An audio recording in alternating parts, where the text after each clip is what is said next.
ओम नमो भगवते वासुदेवाय नमः। आपका हमारे YouTube चैनल पर बहुत बहुत स्वागत है। आज की कथा में हम भगवान शंकर की अद्भुत वेश में बालकृष्ण के दर्शन की कथा का श्रवण करेंगे। सूत जी कहते हैं, भगवान शंकर की दृष्टि भी ब्रह्मा में ही स्थिर थी। शंकर के दो विशिष्ट गण थे, श्रृंगी और भृंगी। वे दोनों भी शंकर के साथ साथ चलने की हट करने लगे। वे कहने लगे कि यदि उन्हें साथ नहीं ले जाएंगे तो वे सभी को बता देंगे कि यह कोई साधु नहीं, भगवान शंकर हैं। शंकर ने कहा, मैं अकेला ही जाऊंगा, तुम्हें साथ ले चलूंगा तो दर्शन ध्यान में विक्षेप होगा। आज आए सदाशिव गोकुल में कई महात्माओं ने इस लीला का बड़ा रसीला वर्णन किया है। जो आज तक निरंजन थे वे आज अपेक्षा वाले बन गए। यदि प्रभु ने तुम्हें संपत्ति दी हो तो संकल्प करो कि हर रोज सुपात्र साधु संतों और गरीबों को भोजन कराओगे। यशोदा जी का नियम था कि सुपात्रों को रोज भिक्षा दी जाए। शिवजी का आगमन हुआ। लोग कहने लगे कि यह साधु तो शिवजी सा लगता है। शिवजी अपने तेज को आखिर कब तक छिपा सकते हैं। शिवजी के पास दासी आई और कहने लगी, महाराज, यशोदा जी ने यह भिक्षा भेजी है, आप इसे स्वीकार करें और लाला को आशीर्वाद दें। शिवजी कहने लगे, मैं भिक्षा नहीं लूंगा, मुझे किसी भी वस्तु की अपेक्षा नहीं है, मुझे बालकृष्ण के दर्शन करने हैं। दासी ने यशोदा को समाचार सुनाया कि साधु महाराज और कुछ लेना नहीं चाहते, वे तो केवल लाला के दर्शन करने के लिए ही इतनी दूर से आए हैं। संत की परीक्षा वेशभूषा या जाति पाति से नहीं, उसकी आंखों और मनोवृत्ति से की जाती है। ब्रह्म ज्ञान सुलभ है, किंतु ब्रह्म दृष्टा प्रत्येक में ब्रह्मा के दर्शन करने वाला संत दुर्लभ है। यशोदा ने खिड़की से झांककर महाराज को देखा और कहा, महाराज, यदि भिक्षा कम हो तो मैं कुछ और देने को तैयार हूँ, किंतु मैं लाला को बाहर नहीं लाऊंगी।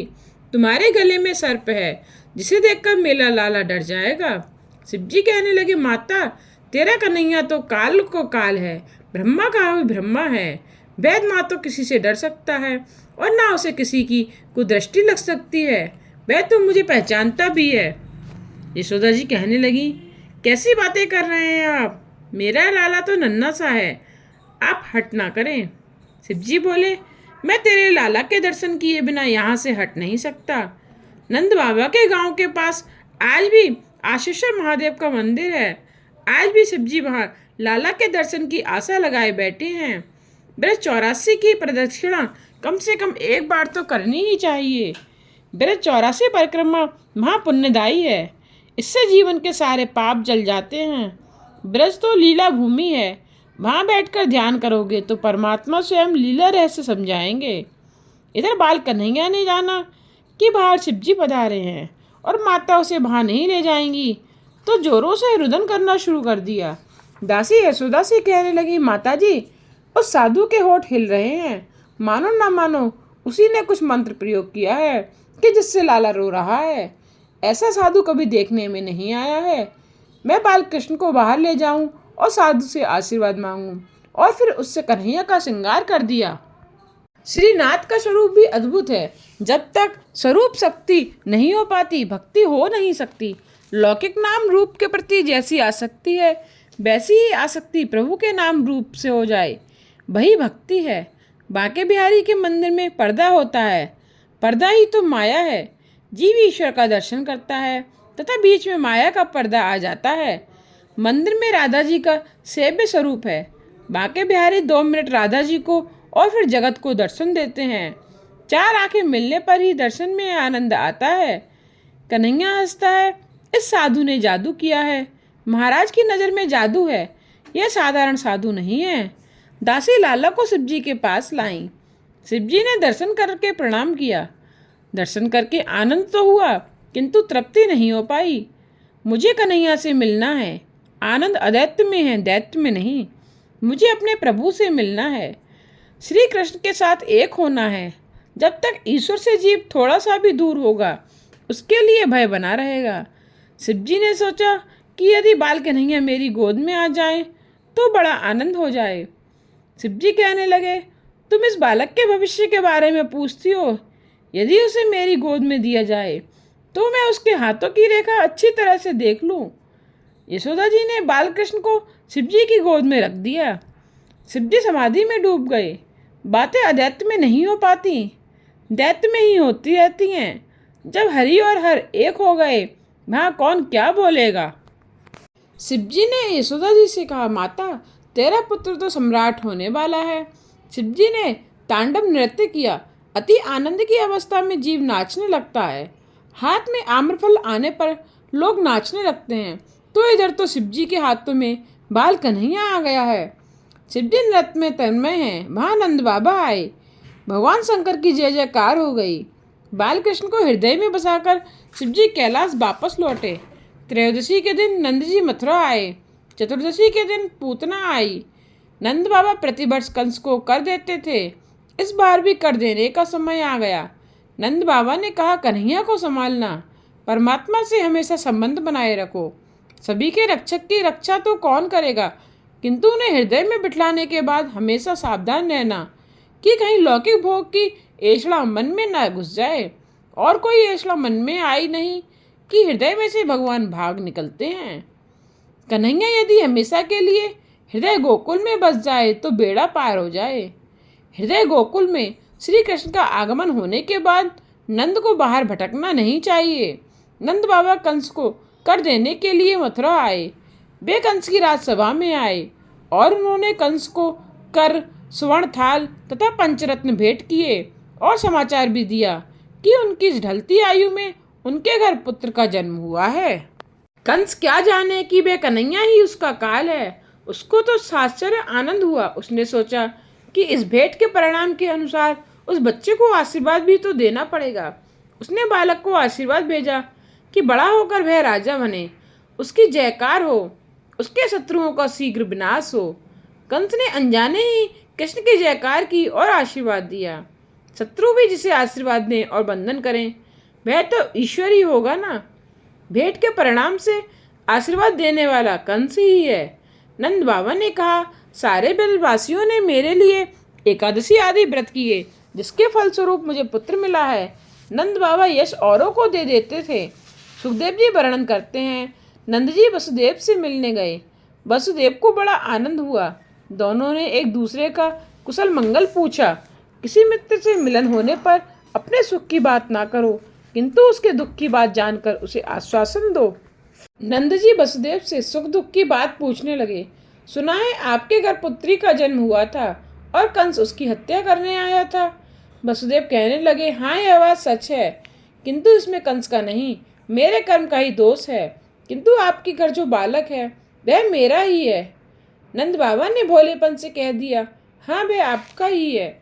वसुदेव मन में कह रहे थे, कन्हैया मेरा ही है, मैं ही उसे आपके घर उस रात को छोड़ गया था। किंतु नंद जी इस गूढ़ अर्थ की भरी बातों को समझ नहीं पाए। जीव गोकुल छोड़कर कहीं दूर जाता है तो वहाँ काम, मद, लोभ, मोह, मत्सर आदि राक्षस आधमकते हैं। नंद कृष्ण को छोड़कर कंस के पास जाते हैं तो गोकुल में विपत्ति आती है, उधम मच जाता है। नंद बाबा ने सोचा कि कुछ खिलौना लेता जाऊंगा तो लाला को आनंद होगा। कहीं बाहर जाना पड़े तो वहां से ठाकुर जी के लिए कोई अच्छी सी वस्तु लेते आना, तुम्हारा प्रयास भक्तिमय बन जाएगा। अब पूतना वध की बात आती है। योग माया ने आकाशवाणी द्वारा कंस से कहा, तेरे काल का जन्म हो चुका है। तो कंस घबरा गया। उसने तुरंत जन्मे हुए सभी बच्चों की हत्या करने का आदेश दिया और इसी हेतु से उसने पूतना को गोकुल की ओर भेज दिया। वह चतुर्दशी की सुबह गोकुल आई। पूत का अर्थ है पवित्र। जो पूत नहीं है वह है पूतना। पवित्र क्या नहीं है? अज्ञान। जो पूतना का अर्थ है अज्ञान, अविद्या, और पवित्र है केवल ज्ञान। इस संसार में ज्ञान के सिवाय पवित्र करता और कुछ नहीं है। ज्ञान से पवित्र कुछ भी नहीं है। ज्ञान धनार्जन का साधन नहीं है। आत्मस्वरूप का ज्ञान ही ज्ञान है। ज्ञान पवित्र है और अज्ञान अपवित्र है। अज्ञान से वासना का जन्म होता है। पूतना वासना का ही स्वरूप है। पूतना चतुर्दशी के दिन क्यों आई? क्योंकि उसने 14 ठिकानों पर वास किया था। अविद्या वासना 14 स्थानों में बसती है। 5 ज्ञानेंद्रिय, 5 कर्मेंद्रिय, मन, बुद्धि, चित्त और अहंकार, यह 14 स्थान हैं। वासना, अविद्या, पूतना के बसने के। इसी कारण से वह चतुर्दशी के दिन आई। रामायण में भी हमने देखा है कि कैकेयी ने राम को 14 वर्ष के वनवास की मांग की थी, इसका भी यही कारण है कि उन 14 स्थानों में बसे हुए रावण को मारने के लिए 14 वर्ष तक की तपचर्या की आवश्यकता है। नीति और धर्म के मना करने पर भी आंखें पर स्त्री के पीछे भागें तो मान लो कि अपनी आंखों में पूतना आ बसी है। स्त्री को स्त्री रूप में नहीं, ब्रह्म रूप में देखो। आंखों में से होता हुआ पाप मन में दाखिल हो जाता है। आंखों में पूतना होगी तो काम मन में भी बसेगा। जगत के किसी भी व्यक्ति को भगवत भाव से देखने में कोई बुराई नहीं है, बल्कि अच्छाई ही है। किंतु किसी भी व्यक्ति को सांसारिक काम भाव से देखोगे तो समझ लेना कि मन में पूतना आ बसी है। धर्म और नीति जिस खाद्य पदार्थ का आहार करने को मना करें, वही खाने की इच्छा होने लगे तो मान लो कि तुम्हारी जीभ में पूतना आ बसी है। बीभत्स और अतिशय कामुक बातों को सुनने की इच्छा हुई तो मान लो कि पूतना कानों पर सवार हो गई है। पूतना हर एक इंद्रिय में बसी हुई है जो बहुत सताती रहती है। सभी इंद्रियों के द्वार बंद हो और जिससे पूतना अंदर प्रविष्ट ना हो सके। पूतना सज धज कर सुंदरी का रूप लेकर गोकुल आई। 3 वर्ष की आयु तक बालक शिशु कहा जाता है। इस शिशु को मारने के लिए पूतना आई है। प्रश्न यह है कि पूतना शिशु को ही क्यों मारती है और शिशुवय की आगे की अवस्था वाले बालकों को क्यों नहीं मारती। जीवन में 4 अवस्थाएं हैं, जागृति, स्वप्न, सुषुप्ति और तुर्यगा। जागृत अवस्था में पूतना आंखों पर सवार हो जाती है। आंखों की चंचलता मन की चंचल करती है। इस प्रकार जागृति, स्वप्न और सुषुप्ति, इन तीनों अवस्था में अज्ञान सताता है, अर्थात पूतना 3 वर्ष तक के शिशु को मारती है। इन 3 अवस्थाओं को छोड़कर तुर्यगा अवस्था में जीव का संबंध ब्रह्म से होता है और तब पूतना सता नहीं सकती। जो व्यक्ति तुर्यगा अवस्था में प्रभु के साथ एक हो जाता है उसे पूतना ज्ञान मार नहीं सकता। पूतना 3 वर्ष के अंदर के बालक को मारती है। इस बात का अर्थ यह भी है कि जो सत्व, रज और तम इन 3 गुणों में फंसा हुआ है उसे वह मारती है। माया त्रिगुणात्मक है। माया में फंसे हुए व्यक्ति को पूतना मारती है। संसार के मोह जाल में फंसे हुए सभी जन बालक ही तो हैं, शिशु ही तो हैं। इनको पूतना अज्ञान मारता है, किंतु सांसारिक मोह का त्याग करके जो ईश्वर के निर्गुण स्वरूप में लीन हो गया है, गुणातीत हो गया है, उसे पूतना मार नहीं सकती।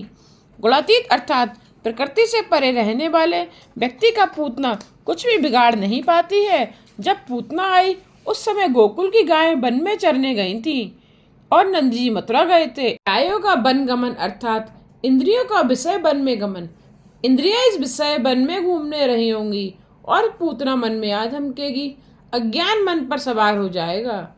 जब इंद्रिय विषयों में खो जाती हैं, बहिर्मुख हो जाती हैं, तब वासना आ जाती है। इंद्रियों को प्रभु सेवा की ओर मोड़कर निरुद्ध करोगे तो पूतना वासना सता नहीं पाएगी। नंद अर्थात जीव जब हृदय गोकुल को छोड़कर मथुरा अर्थात देह सुख, देह दृष्टि में खो जाए, तब हृदय में गोकुल अर्थात पूतना अज्ञान बस जाते हैं।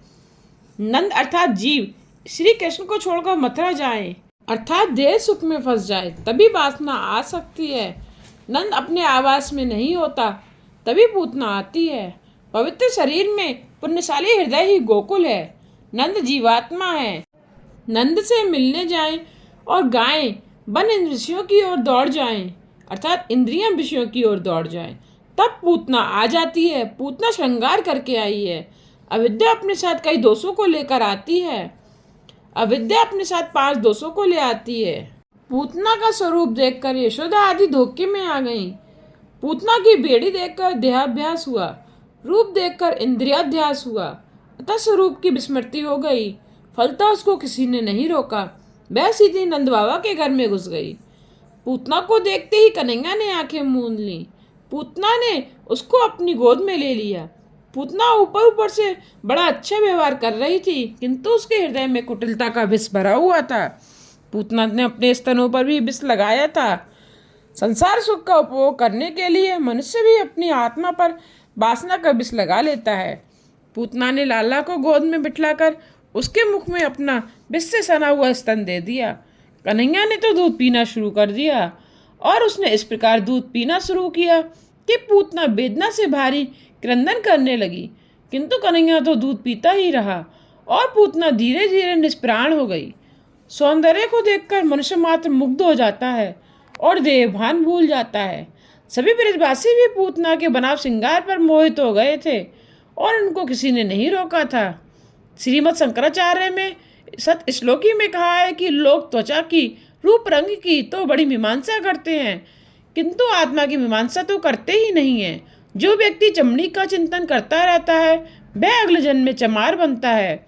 सो शरीर के श्रृंगार में समय मत गंवाओ। जिसका शरीर तो सुंदर है किंतु हृदय विष से भरा हुआ है, भाई पूतना है। पूतना बाहर से तो बड़ी सुंदर थी किंतु उसका मन बहुत मैला था। जिसके वस्त्र तो सुंदर हैं किंतु मन अस्वच्छ है, वही पूतना है। जिसकी आकृति तो अच्छी है किंतु कृति बुरी है, वही पूतना है।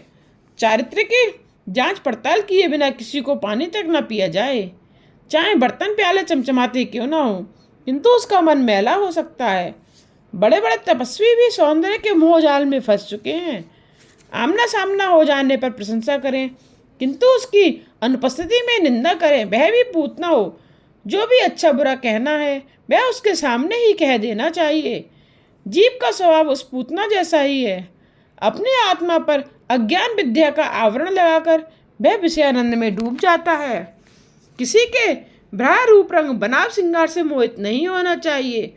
जो बाहर से सुंदर हो वह अंदर से भी सुंदर ही होगा, ऐसा मान लेना मूर्खता है। पूतना दुष्ट थी, फिर भी ब्रजवासी उसके रूप रंग के कारण धोखा खा गए थे। वासना उभर आने पर जीव अपना स्वरूप भूल जाता है। पूतना अज्ञान के कारण ही स्वरूप स्मृति हो जाती है। पूतना को देखकर ब्रजवासियों को इंद्रियाध्यास हुआ और स्वरूप की विस्मृति हुई। वासना पूतना का विनाश होने पर ही श्री कृष्ण मिलन हो पाता है। सो मानो श्री कृष्ण वासना रूप पूतना को मारकर शगुन करते हैं। मनुष्य वासना का दास है, अतः उसका पतन होता है। वासना रूपी पूतना से कभी आंखें न मिलाना। आंखों को ईश्वर से ही लगाए रहोगे तो वासना तुम्हारे हृदय में कभी नहीं आ पाएगी। पूतना को किसी ने नहीं रोका तो वह अंदर आ गई। जब वह अंदर आ गई तो कन्हैया ने आंखें मूंद ली।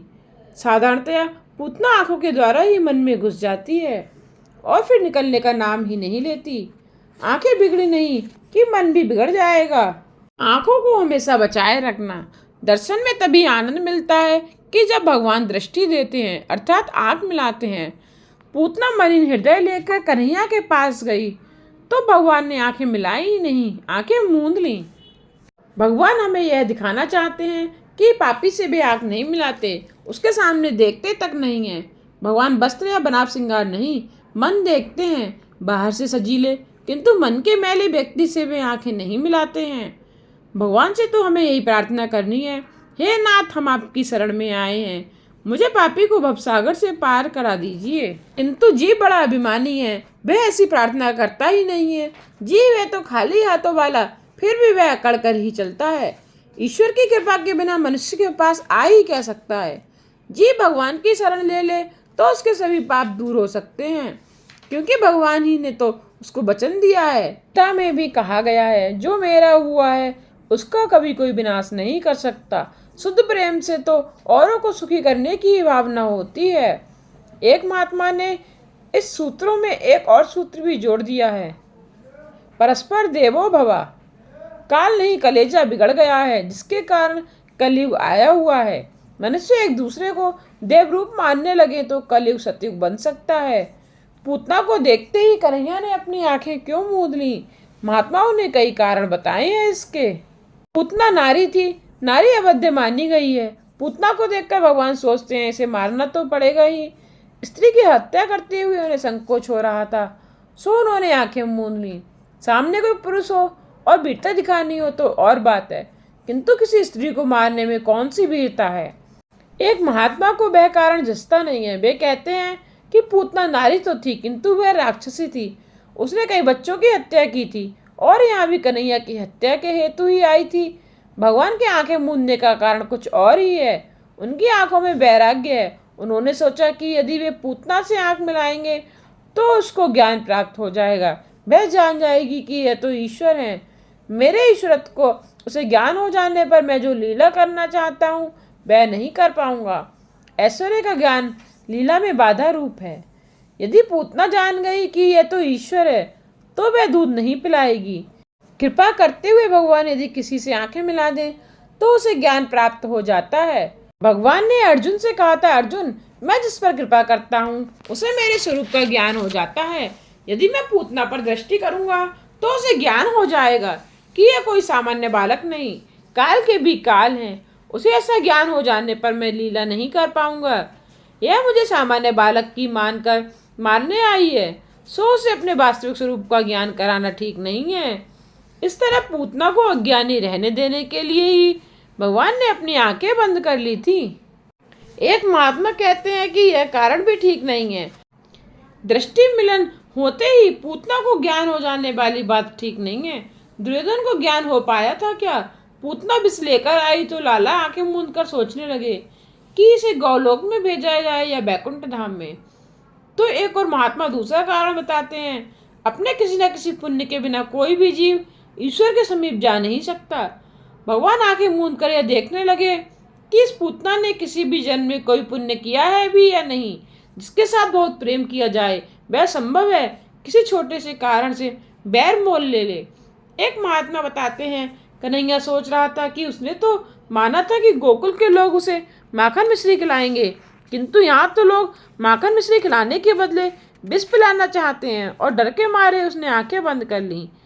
तो दूसरे महात्मा पूछते हैं, परमात्मा भी डर सकते हैं क्या? कन्हैया ने सोचा, विष पीने की शिवजी को आदत है, मुझे तो विष पसंद ही नहीं। सो उसने आंखें बंद करके भगवान शंकर से प्रार्थना की, आप विष पीने को पधारें, मैं तो दूध ही पीऊंगा। भगवान शिव का ध्यान धरने के हेतु ही कन्हैया ने आंखें मूंद ली थी।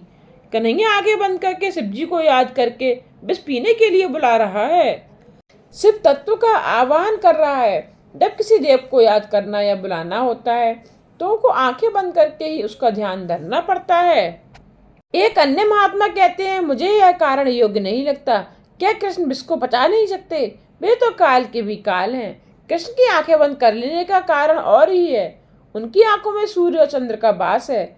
महायोगी सूर्यमंडल को पार करके ब्रह्मलोक में जाते हैं। कृष्ण पूतना को ब्रह्मलोक में भेजने जा रहे हैं। यह देखकर सूर्यचंद्र को ठीक नहीं लगा। अपने कृष्ण को वह तो विषपान कराने आई है, तो फिर उसको ब्रह्मगति क्यों दी जाए? ऐसा सोचकर आंखों ने पलकें बंद कर ली। जीव को लक्ष्मी का उपयोग करने का कोई अधिकार नहीं है। जीव लक्ष्मी का उपयोग चाहे कर ले, उपभोग नहीं कर सकता। यदि वह उपभोग करने का प्रयास करेगा तो चांटा मिल जाएगा। अच्छाई तो इसी में है कि भगवान को सर्वोत्तम वस्तुएं अर्पित की जाएं। स्वयं खाने से संतोष नहीं मिलता, औरों को खिलाने पर ही संतोष मिलेगा। सूर्य और चंद्र सोच रहे हैं, अर्थात दोनों आंखें सोच रही हैं कि सर्वोत्तम वस्तु अर्पण करने की अपेक्षा यह पूतना तो विष लेकर आई है, यही अच्छा होगा कि उसे सदगति न मिलने पाए। ऐसा सोचकर सूर्य चंद्र रूपी नेत्रों ने अपने प्रवेश द्वार अर्थात पलके बंद कर लिए। एक अन्य महात्मा दूसरा ही कारण बताते हैं। भगवान सोच रहे थे कि जब इस विषयदायिनी पूतना को मैं मुक्ति देने जा रहा हूँ तो मुझे माखन मिश्री खिलाने वाली ब्रजवासियों को मैं कौन सी गति दूंगा, क्योंकि मुक्ति से बढ़कर देने योग्य अन्य कोई वस्तु मेरे पास है ही नहीं। और इस प्रकार सोच में डूबे हुए भगवान ने आंखें मूंद ली। इस प्रकार ये महात्मा मानो दसम स्कंद में भगवान की लीला में पागल से हो गए हैं। जीव गोस्वामी जो कभी किसी राजा के दीवाने थे, कृष्ण प्रेम में पागल होकर लंगोटी भर बहन फिरने लगे। सनातन गोस्वामी बंगाल के जमींदार थे। 10वें स्कंद का श्रवण होने पर वे कृष्ण प्रेम में पागल हो गए और ताड़पत्र की लंगोटी पहनकर लीला नुकुंज में राधे कृष्ण करते हुए घूमने लगे। हमने देखा कि भगवान रामचंद्र ने भी सुपर्णखा से आंखें मिलाई नहीं थी। रामायण की सुपर्णखा और भागवत की पूतना एक ही हैं, दोनों वासना ही हैं। कन्हैया अब तो 6 दिन का ही हुआ है, राधा जी अभी आई नहीं है। राम जन्म से तो सीता जी साथ ही थी, सो उनको देखा था, सुपर्णखा को उत्तर दिया था, किंतु इधर राजा जी तो अब तक आई नहीं है, सो किसको देखूं? पूतना आंखों के द्वारा मन में आती है। सुंदर विषयों को देखकर आंखें उनके पीछे भाग निकलती हैं। मन जानता है कि यह मेरा नहीं है, मुझे मिलने वाला नहीं है, फिर भी पाप करता है। पूतना काम वासना पहले आंखों में आती है और फिर मन में उतर जाती है। पूतना ने यशोदा से कहा, मैं तुम्हारे बालक को दूध पिलाऊंगी तो वह हष्ट-पुष्ट हो जाएगा। यशोदा ने लाला को पालने से बाहर निकाला और पूतना की गोद में दे दिया। पूतना मौसी उसे लाड़ प्यार करने लगी। कन्हैया तो जानता ही है कि यह लाड़ करने नहीं, मारने के लिए आई हुई है। पूतना ने यशोदा जी से कहा, तुम्हें घर में यदि कुछ काम काज करना है तो जा सकती हो। बोली यशोदा घर के काम में लग गई। इधर पूतना ने लाला को दूध पिलाना शुरू किया। कन्हैया तो दोनों हाथों से स्तन को पकड़कर बलपूर्वक दूध पीने लगा। कन्हैया को दूध के साथ साथ प्राण भी मानो पीना था। पूतना व्याकुल हो गई। वह रो रो के कहने लगी, मुझे छोड़ दो कन्हैया, मुझे छोड़ दो। कन्हैया ने कहा, पूतना मौसी, मेरी माता ने तो पकड़ना ही सिखाया है, छोड़ना नहीं। मुझे पकड़ना ही आता है, छोड़ना नहीं। मैं आज तुम्हें छोड़ने वाला नहीं हूँ, मैं तो तुम्हारा उद्धार ही करूँगा। भगवान की मार से भी प्यार ही है, परम आश्चर्य हुआ है। पूतना ने 2 बार मुझे छोड़ दे कहा, मानो वह इहलोक और परलोक में से अपने आप को छुड़ाकर गोलोक धाम में जाने की प्रार्थना कर रही थी।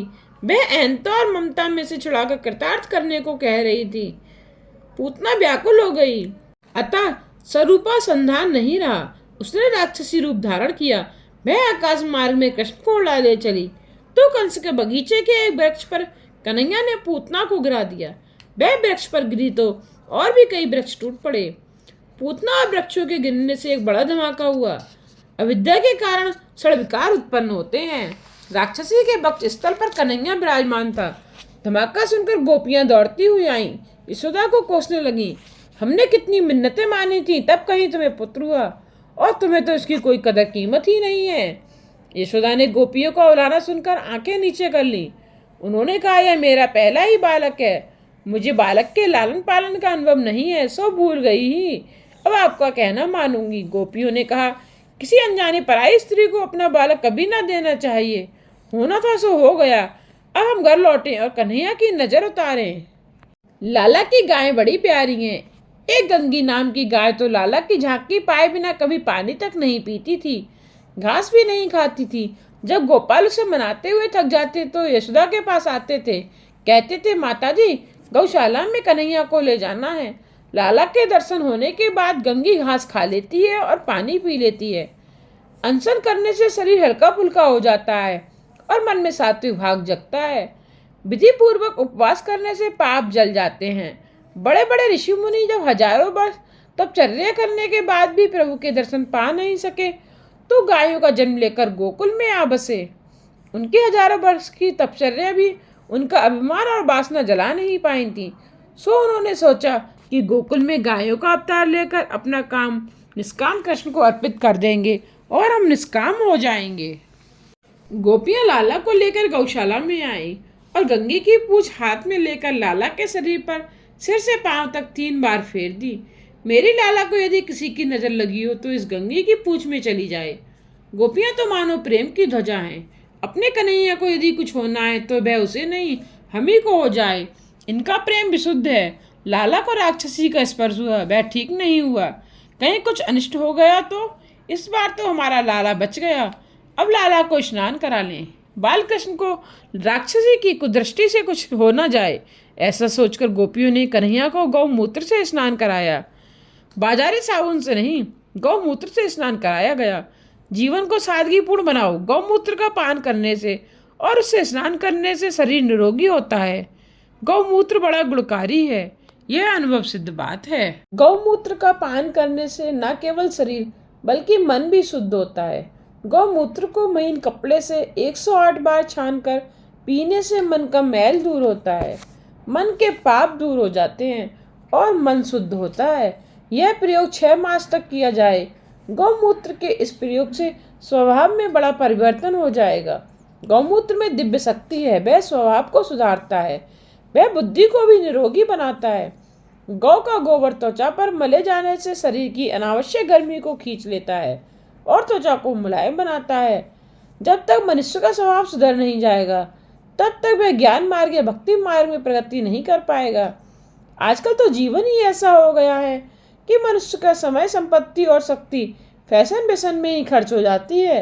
व्यसन और फैशन में ही अपनी सारी शक्ति का व्यय करता है। वह ज्ञान और भक्ति मार्ग में आगे बढ़ नहीं पाता। कन्हैया को पहले गौमूत्र से और फिर उष्ण जल से नहलाया गया। वह तो बड़े मजे में था। ऋषि रूपा गोपियां कन्हैया को घेर कर बैठी हुई थी। एक गोपी कहती, आ कितना सुंदर है, आंखें हमारे लाला की। तो दूसरी ने कहा, इसके केस भी बड़े सुंदर हैं। तीसरी ने कहा, आली इसके चरण कमल तो देख कितने सुंदर हैं। सारी गोपियां बाल कृष्ण के एक एक अंग के सौंदर्य का रसपान करने लगीं। ये ऋषि रूपा गोपियां तो वेद शास्त्र संपन्न थीं। वे स्तुति करने लगीं, कन्हैया आज भगवान तेरे मंगलमय चरणों की, यज्ञ पुरुष तेरी जंघा की, अच्युत भगवान तेरी कटी की, भगवान हैग्रीव तेरे पेट की, भगवान केशव तेरे हृदय की, ईश भगवान तेरे वक्ष स्थल की, सूर्य तेरे कंठ की, भगवान विष्णु तेरी भुजा की, भगवान वामन तेरे मुखारबिंद की और ईश्वर तेरे मस्तक की रक्षा करें। मेरे कन्हैया जब खेलता है तब भगवान गोविंद सोया हो, तब भगवान माधव चलता फिरता हो, तब भगवान बैकुंठ और बैठा हो तो लक्ष्मीपति रक्षा करें। गोपियां वैसे तो जानती ही नहीं थी कि जिस भगवान की वे प्रार्थना कर रही हैं वह तो ये कन्हैया ही है। गोपियां अंत में कहती हैं, भगवान नारायण का नाम मेरे बालकृष्ण की सदा सर्वदा रक्षा करे। गोपियां बालकृष्ण को थपथपाती हुई प्रार्थना कर रही हैं। वे यशोदा से कहती हैं, इसे दूध पिलाओ। यदि ये ठीक तरह से दूध पिएगा तो हम मानेंगे कि अब यह डर नहीं रहा है। बालकृष्ण स्तनपान करने लगे तो गोपियां आनंदित हो गईं। चतुर्दशी के दिन शाम को नंद बाबा मथुरा से गोकुल वापस आए। इसी दिन पूतना का अंतिम संस्कार किया गया। जब योगी को श्री कृष्ण के स्वरूप की कल्पना करते हुए प्राण त्याग करने से मुक्ति मिलती है तब उनके साक्षात दर्शन करने वाले को सदगति का प्राप्त होना कोई आश्चर्य की बात नहीं है। श्री कृष्ण बड़े दयालु हैं। विषदायिनी पूतना को भी अपनी माता की ही भांति उन्होंने सदगति दी। ऐसा दयालु कौन हो सकता है। यह पूतना कृष्ण मिलन में बाधा उपस्थित करती रहती है। ईश्वर 6 गुण वाले हैं। उन्होंने 250 वाली पूतना को छठे दिन ही मारा। पूतना के 6 दोष हैं, काम, क्रोध, लोभ, मोह, मद और मत्सर। भगवान के 6 सद्गुण हैं, ऐश्वर्य, वीर, यश, श्री, ज्ञान और वैराग्य। भगवान के प्रत्येक सद्गुण को अपने हृदय में उतारने वाला व्यक्ति दोष रहित हो जाता है। भगवान का नाम तो चिन्मय धाम है। चिन्मय धाम में प्रवेश करना है। इन चिन्मय धाम में प्रवेश कैसे किया जा सकता है। जब वासना का नाश होता है तभी चिन्मय धाम में प्रवेश प्राप्त होता है। इंद्रियों को श्री कृष्ण की लीला में नहला दो। इंद्रियों को परमात्मा के सम्मुख करो। गोपियां इंद्रियों से मुझे निहार सकें, सुन सकें, मन में रख सकें, इसी हेतु से यह गोकुल लीला रची है। भागवत में इस पूतना चरित्र के सिवाय और कोई बाल लीला का फलश्रुति बताई नहीं गई है। इसका अर्थ यह है कि मात्र इस एक अज्ञान काम वासना को पहचाना जाए तो भी कुछ कम नहीं है। अज्ञान दूर होने पर श्री गोविंद से प्रीति हो जाती है। यह पूतना मोक्ष तो भगवान की अद्भुत बाल लीला है। इसका श्रद्धापूर्वक श्रवण मनन करने वाले को श्री कृष्ण के प्रति प्रेम उत्पन्न होता है। इस चरित्र के चिंतन की आज्ञा दी गई है। यशोदा बुद्धि है और नंद जीव। बुद्धि और जीव दोनों ही यदि कृष्ण के साथ रहे तो कोई विपत्ति नहीं आएगी।